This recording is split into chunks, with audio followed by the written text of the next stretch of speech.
Hi you guys, I wanted to do a little video more about self-esteem and kind of what happens when you've had kids and you're getting back into shape. And if you're a mom, you guys, I'm talking to you.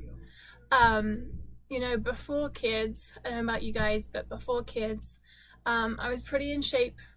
I pretty much never had an issue with my weight growing up. I was a tall, skinny kid with no boobs. That didn't come until later in life, and I'm not blessed in that area. I'll just tell you right now. But anyway, and then I kind of, around 16, gained a tad bit of weight and kind of got my hips, puberty and all that stuff. And then was pretty fit, gym, active. I grew up, I played sports, played netball, especially soccer, girls soccer, and I was always really active. And then kind of into my, from 18 to my early 20s, I danced a lot. I love to dance. That's one of my things. So I did a lot of that. I did dance classes at the gym, as well as going to the gym a little bit. So anyway, then you have a kid. So my first baby, I had stomach muscles, I had the whole deal. I didn't have a six-pack or anything crazy like that.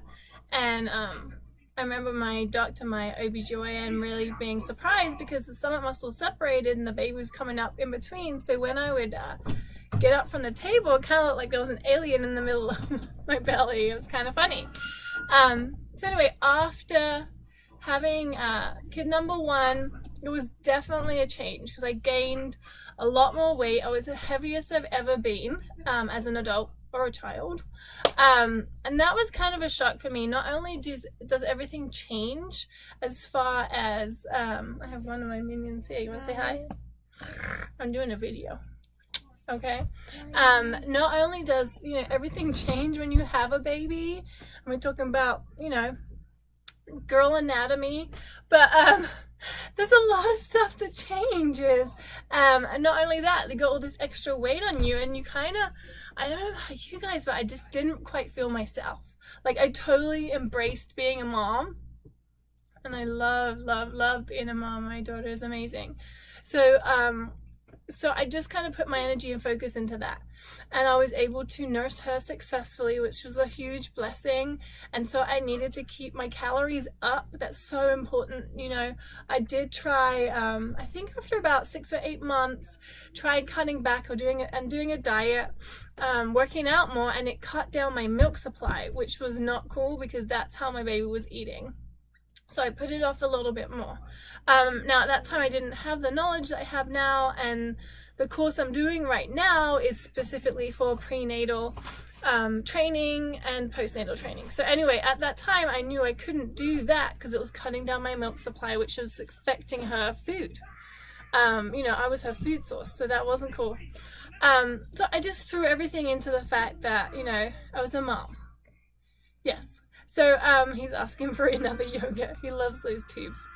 Anyway, and my husband's amazing. He has never told me once that I look fat or big or anything. He's always told me I look beautiful, from being 50 pounds, maybe 40 pounds overweight to where I am now. So that really helps. So I hope you have that kind of special person in your life to do that for you. But you guys, then, okay, 2 years rolls around. Well, it wasn't quite 2 years because we wanted our daughter and our next child to be about 2 years apart. So we made a decision that we were going to try for another one. And thankfully, we were blessed, and it was quick. Pretty much planned it out, and it happened, which was amazing. And so our second daughter is 2 years and 2 months different than our first.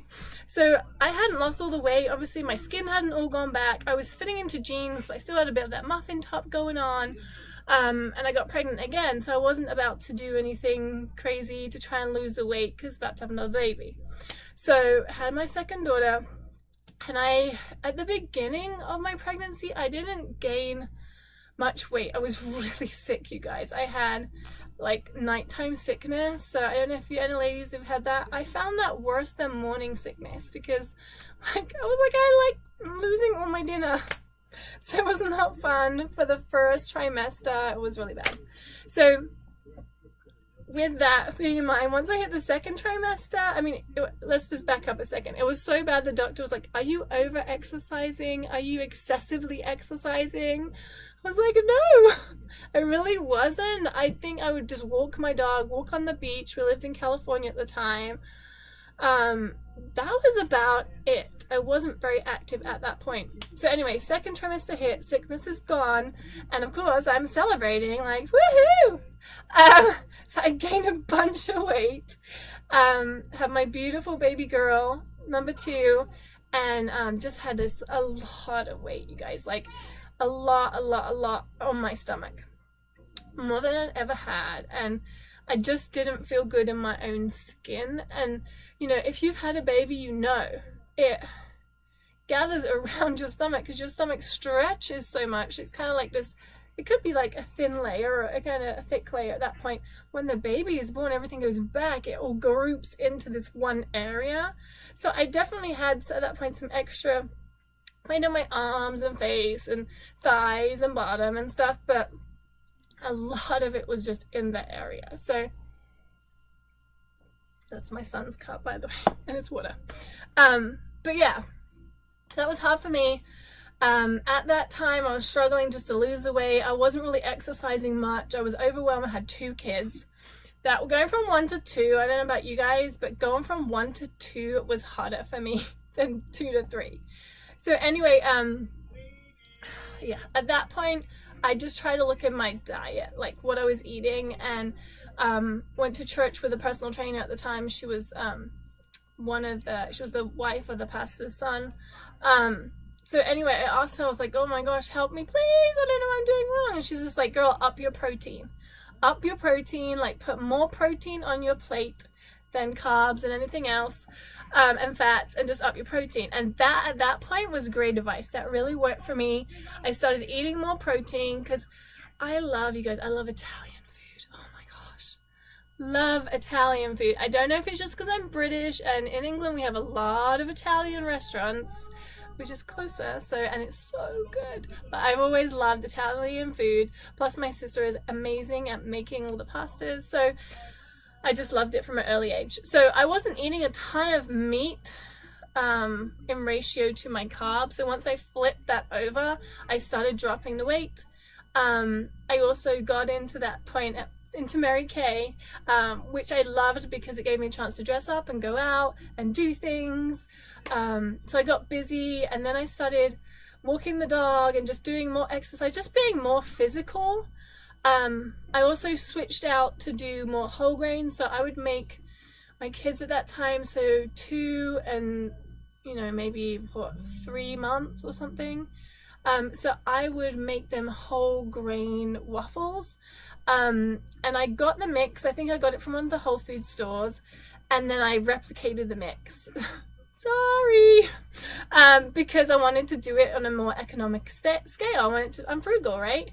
So I replicated the ingredients. I bought them separately, and I would make my own mix every day, make a bunch of waffles or pancakes, like enough for at least 2 days, and the whole grains in that filled me up. It worked great.